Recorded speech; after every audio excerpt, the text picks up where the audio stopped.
couldn't climb the ladder to catch that one, and Mayfair will take over a big defensive series there for the Monsoons as they're able to hold the Buccaneers out of the end zone. Sid Ross didn't get a good leap on that one. Well, last week against Artesia, I saw him. He jumped. It looked like he was actually going to slam dunk a ball. He had jumped so high to catch that pass. 3:07 to go in the third quarter. 19-7, the Bellflower Buccaneers looking to up their record to 7-2 on the year. Mayfair has taken a timeout, and Don, you know, Mayfair still with a chance to get back into this ball game with a score here. Anything is possible, and they've been able to move the ball, but as they get down in scoring territory, they haven't been able to convert. Penalties and turnovers have troubled them. The haunting ghost of football. Yeah, well, we'll see now if Coach Ward can get the Monsoons back on track. This is their second time out already here in the second half, and we'll see if that comes into play should it be a close ball game. Later on in the fourth quarter, the Monsoons will have only one timeout remaining, so that may come into play, maybe not. With 3:07 left on the clock, let's see how long they're going to hold. The Monsoons is going to hold this ball. First and 10, the Monsoons at the 26. They break the huddle. They've had the ball for more than 6 minutes and was unable to score in the first half. Perez is wide right.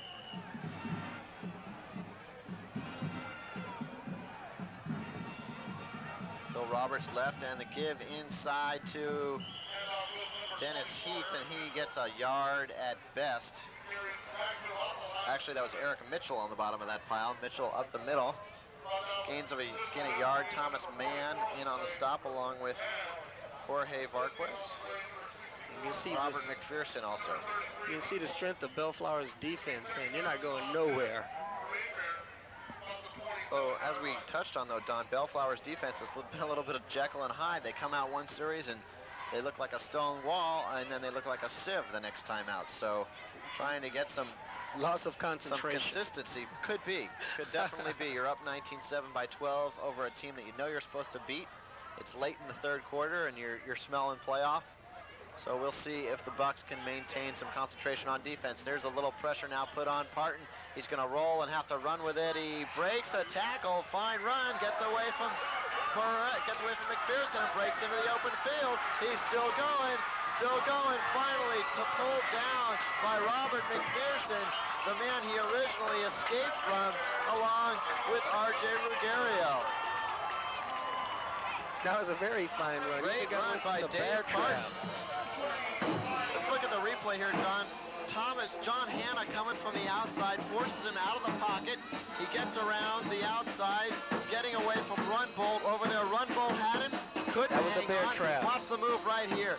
Gets away from Thomas Mann. Gets away from Cedric Robbins. Breaks the outside. Here comes McPherson, the man that's eventually going to make the tackle along with Ruggiero. Pitch out now to Mitchell, and he is grabbed by Ray Smith in the backfield, or rather by Bart Brent, for a loss of 3. But that run by Parton has ignited the Monsoons. And you know that a run like that is something that you can't teach a player. He has to know that by instinctiveness. That's something when he can see that the odds are all against him. He can cut back up against the green and make the play that counts. So second and 12, a loss of 2 for Mitchell on that play. Heath and Morton in the backfield, a pro formation and a quarterback draw. And that nets Parton about 6 yards. And it'll bring up a 3rd and 6 situation. And once again, the Monsoon band making some noise in front of us. And there they are. I'm sure you can tell by my modulation here that I'm trying to talk over some trombones and other instruments. Makes it very hard to hear. I can barely hear you, Mike. I can't even hear myself. Don, go tell the band to be quiet, will you? You can see the Buccaneer defense that gave up the big scramble to Parton. 32 yards on that run by Parton, and he's faced with a 3rd and 7 situation now. Let's see what they can do with it. Out of the pro set, Barton deep drop, throwing, the ball is picked off. Juggle, Thomas Mann's got it, and he's gonna go for 6. An unbelievable turn of events, Don. A pass that Barton should not have thrown. Yes. And it hit off the back of the intended receiver. Maurice Martin popped up into the air, and the ever-present Thomas Mann was Johnny on the spot. He picked it off and ran 45 yards for a touchdown. Never looked back. Yeah, good idea.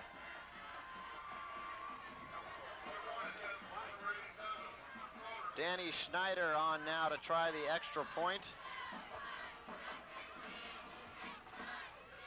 Out of the hold of Ruggiero. Schneider's kick is up and no good. It veered right to the left.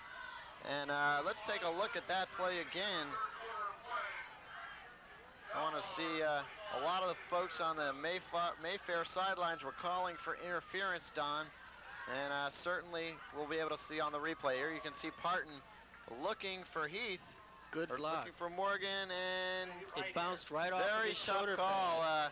Ron Runbolt over there.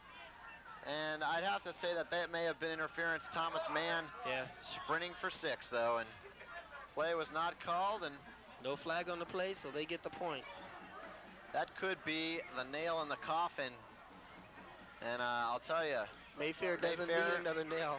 Mayfair was driving. They were on the move, and a somewhat controversial call there, or controversial no call, I should say. With 5 seconds left on the clock in the third, you don't need a play like that, especially when it's undeserved. So a big turn of events in favor of Bellflower. Danny Schneider will kick it away. Maurice Martin deep, along with Damian Watson.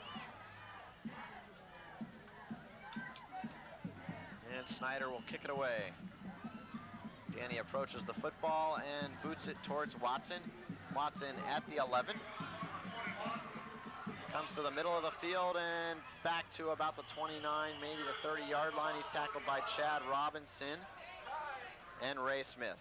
And that's the end of the third quarter with the score.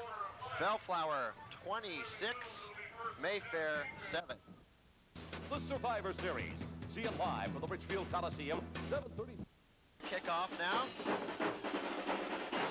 Mayfair ball at their own 31-yard line. Parton gonna have to go to the air. He rolls, he's got plenty of time. Now he feels the heat, escapes, gets away from one man, but that'll do it as they wrap him up for a loss of 5. Ron Runbolt back there along with Greg Lucero. And things are not looking good now for Mayfair. A loss of 6 on that play. And the Bellflower Buccaneers are going to roll into the playoffs with a big win here tonight. Only thing yet to be determined now is probably the final score. 11:30 to go in the ball game. So how many candidates do we have so far for our MVP of the night? Well, I'd have to go with Paul Sin at this point. He's played a great ball game, and now here comes a tackle-eligible play for Mayfair. I'm not sure if they know what they're doing here. The handoff inside to Morton, to Eric Mitchell. He's going to try and get outside, but we're going to have a procedure call.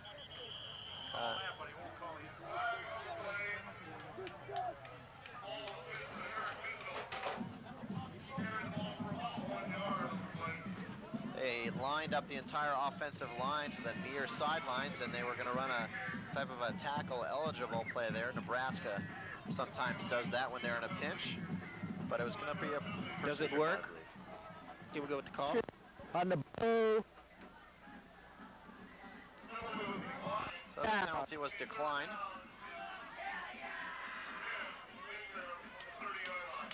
And it'll remain 25. 3rd and 10. 25-7. Bellflower Buccaneers going to pick up their 7th win of the year tonight. We're going to have some happy seniors down there. Yeah, and some not so happy seniors on the other side of the ball, but nevertheless, they've been close to making it a good ball game. Now the draw play inside to Maurice Morton, and he pounds forward, but not enough for the first down. is it? Yes, I believe he did get first down yardage up to the 45-yard line and a first down for Morton.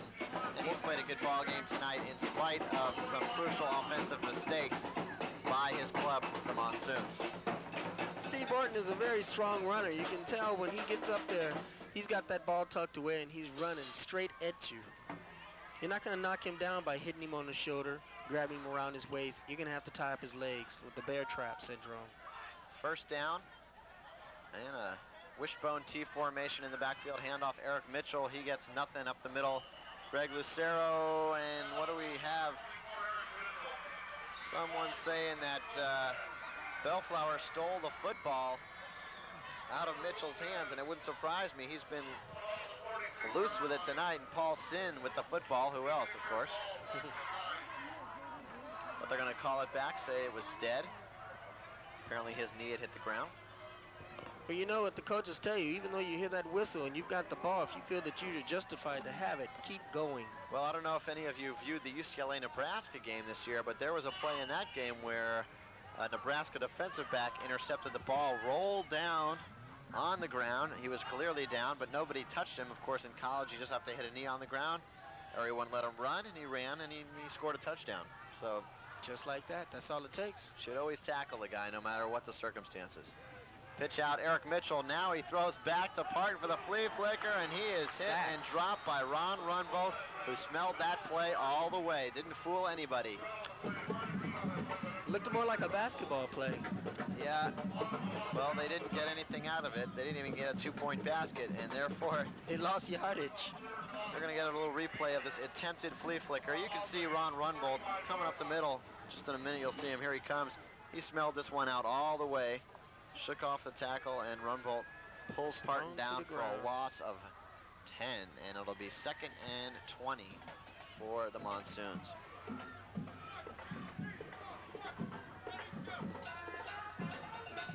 Here we go with our band again.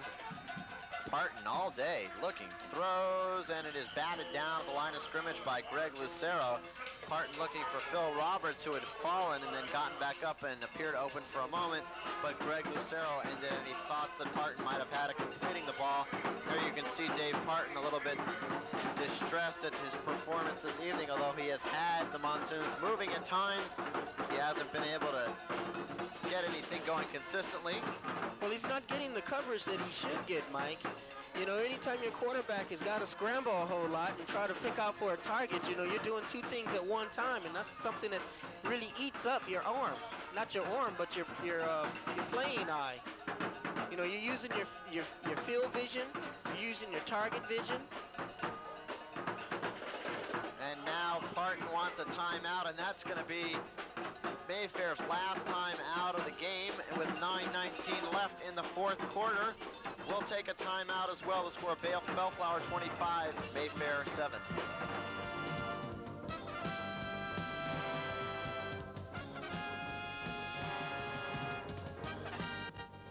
That's tomorrow. At least that's what he tells us.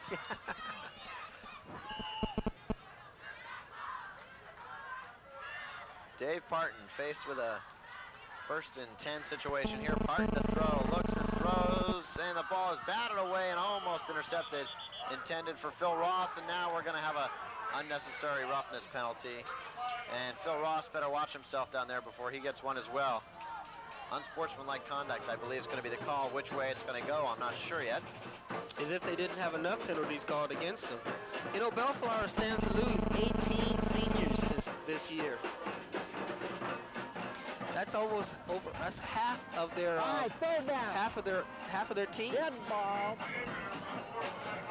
Personal foul is on Ross. Dead ball, personal foul, 15 yards. Threw Ross to the turf, but obviously that was the second move of the play. This happens so often. Tempers flare. Second guy that gets caught, but not on this play, as they saw Ross make the first move, and a lot of frustration, I'm sure, coming out for Phil Ross. The wing T formation again. And a broken play. Parton doesn't know what to do with it, and he's going to be hit and dropped at about the line of scrimmage by John Hanna and Jamie Ratzlaff. And another penalty marker down, and now I think Phil Ross is going to be thrown out of the football game. He just has lost his cool out there, and he's going to walk to the sidelines and sit down. Not a real nice way to end your season, but that can Dead happen ball, sometimes. personal It is foul on the game. blue. Now, if you guys don't want to play... And we've got an injured Buccaneer down. I can't quite see who that might be. And we won't speculate on it at this point either. I believe it's Thomas Mann, though, or John Hanna. But Phil Ross has been thrown out of this football game as he was a little bit annoyed, and apparently maybe just the wind knocked out of him. So I don't know. They're holding up his right leg there. I still will not say who that is, although I believe it is Thomas Mann. But he's not or on our John roster. Hanna, I mean. Number 4? No, it's 45 or 44. It's either Mann or Hanna. Just can't see the full number, Don. And he's going to get up, and it looks like he'll be all right. Probably just had the wind knocked out of him.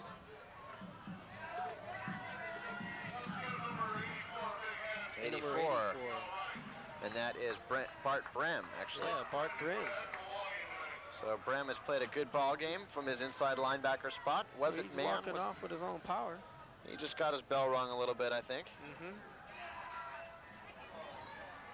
So now Parton and the Monsoons are faced with a 3rd and 20 after a couple of costly personal foul penalties. 6:50 to go in the ball game. 25-7. Parton out of the shotgun. Drops the throw. He's got plenty of time. Takes a deep drop. Now he's got to scramble for it. Dumps the ball off, and it's dropped there by Heath. That was a good throw. He just didn't hold on to the ball. The ball just slipped right through his hands, off his stomach, and straight down his leg to the ground. That's a bad thing to do in front of your coach, especially when you're down by as many points as this team is. Well, I think right now the whole Mayfair team has got to be feeling a little down. They had some opportunities to stay in this ball game and get back in it, but they have really beaten themselves. Penalties and mistakes always make you lose. Tough to overcome them. Very tough to overcome them. So at that point, midfield, or the 49-yard line of Mayfair, is where Lawrence Robinson and his buddies will take over. Robinson drops the throw. He's under pressure, and he's hit and sacked. Nice play by Greg Gonzalez on the stop. From his defensive tackle spot. Looked like Greg Gonzalez read that play pretty well. He says, hey, Robinson, you're not going nowhere. Well, I think the Mayfair defense at this point has got to be saying, hey, let's not rub it in here. Yeah. Robinson dropping a throw, certainly no need for that when you're up by 19 late in the ball game. Trying to pad the stats a little bit is what he's doing there. Yes.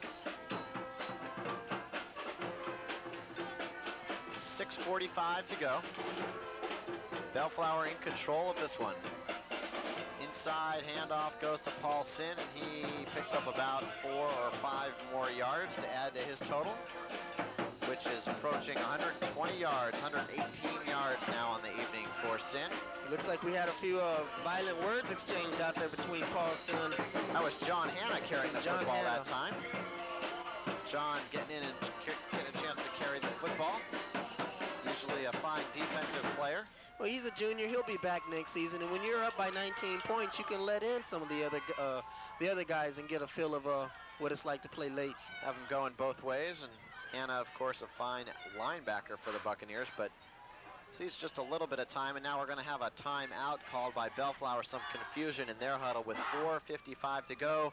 Bellflower leads it 25-7, and we're going to take a break ourselves. And the Buccaneers headed for their 7th victory of the year and on to the CIF playoffs.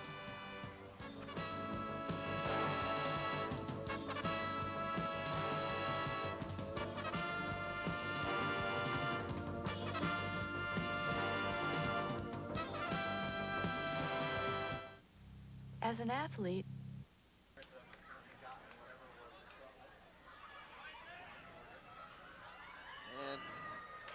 And Robinson now bringing the football and his team up to the line of scrimmage. Wait for 3rd and 14. Robinson to throw. Screen pass, a little low, intended for Paul Sin, and Sin couldn't come up with it. One of the few plays that he hasn't been able to make happen so far tonight.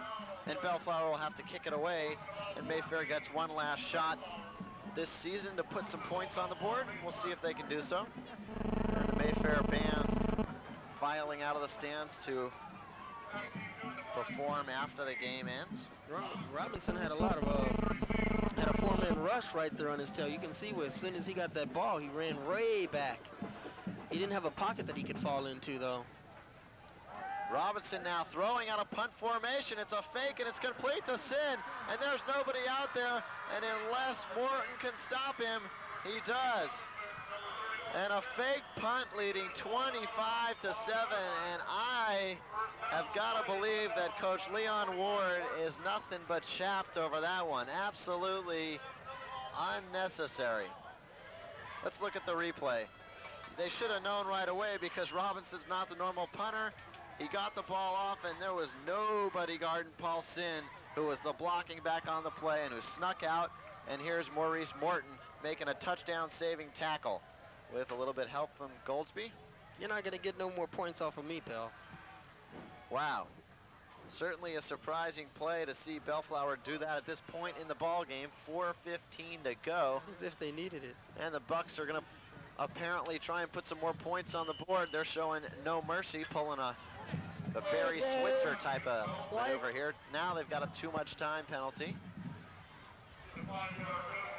So one way you might be able to justify that play is to say that they're working on it for a playoff situation in a close game, but I don't know. I don't know if I can stomach that one. But it is a legitimate argument. You never know, and coming up in the playoffs, and well, you're going to be faced with a fourth down situation in a tight game, and you might need that play. So that's right. So you might as well try it here. You're already up ahead by 19. Got to try it here where it doesn't matter. That's right. First down and 15 from the 17-yard line.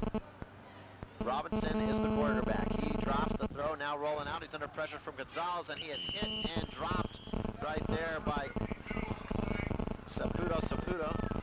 Ran into his own lineman is what he did, too.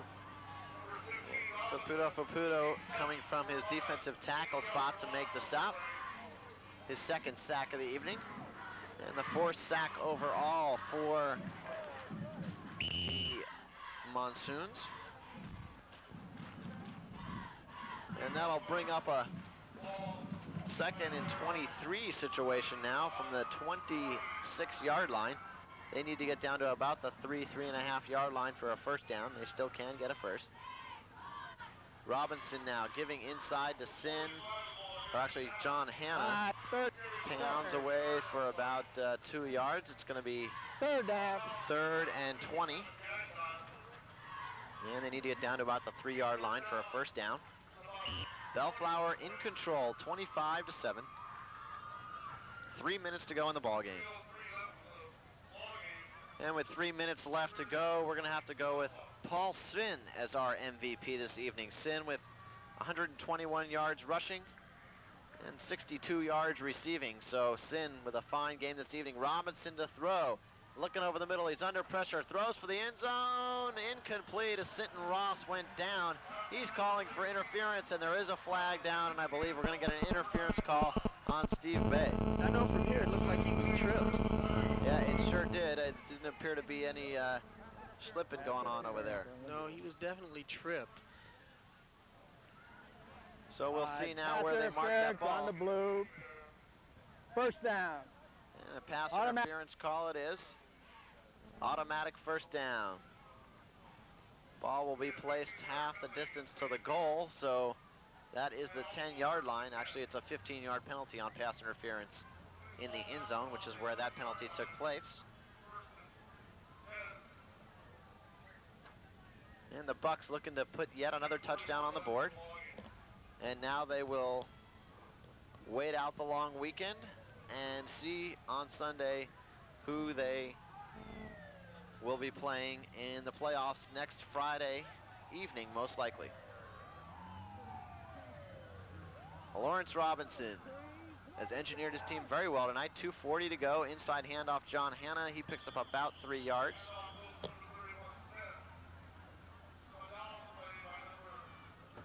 And we're gonna announce right now that Paul Sin is our MVP of the evening. As we had said, Sin having a fine game, probably his best game of the year, close to 190 yards total offense, 118 on the ground. Of course, that big touchdown run on the third play of the game, 83 yards right up the middle, and that really got the Bellflower Buccaneers off on the right foot. They were challenged late in the first half, but in the second half, they have completely dominated. Robinson gives it off. John Hanna, touchdown.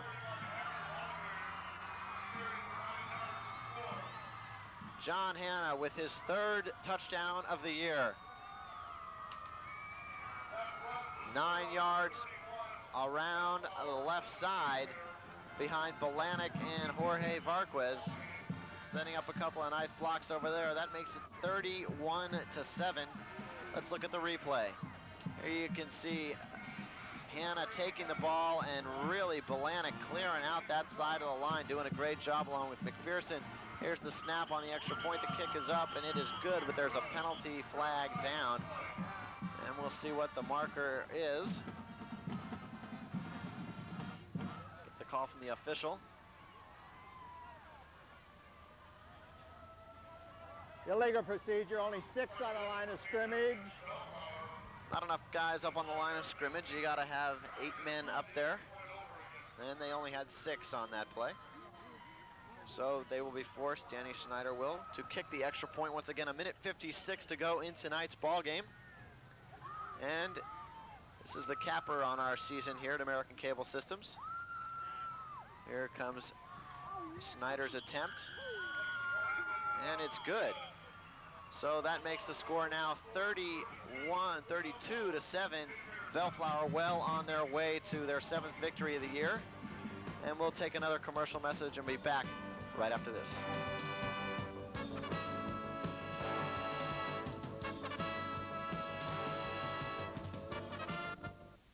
Tonight's ball game, and the Bellflower Buccaneers in full control. They have outscored Mayfair 20-0 here in the second half, just 12-7 at halftime, but it's been all Bellflower since the start of the third. That kickoff is going to be fielded by Morton over at the 10-yard line. He comes back across the field and pounds his way. Now he breaks into the clear for a minute, and a fine run gets Morton up to the 36-yard line, and a penalty flag is thrown.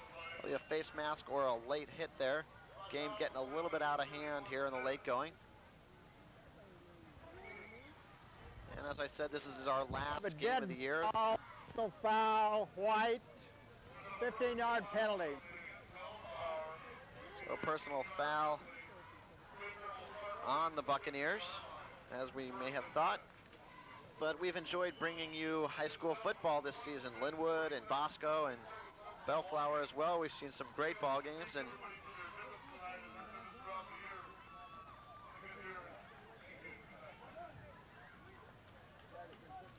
a minute 30 to go. Monsoons maybe try and throw deep and get some more points on the board.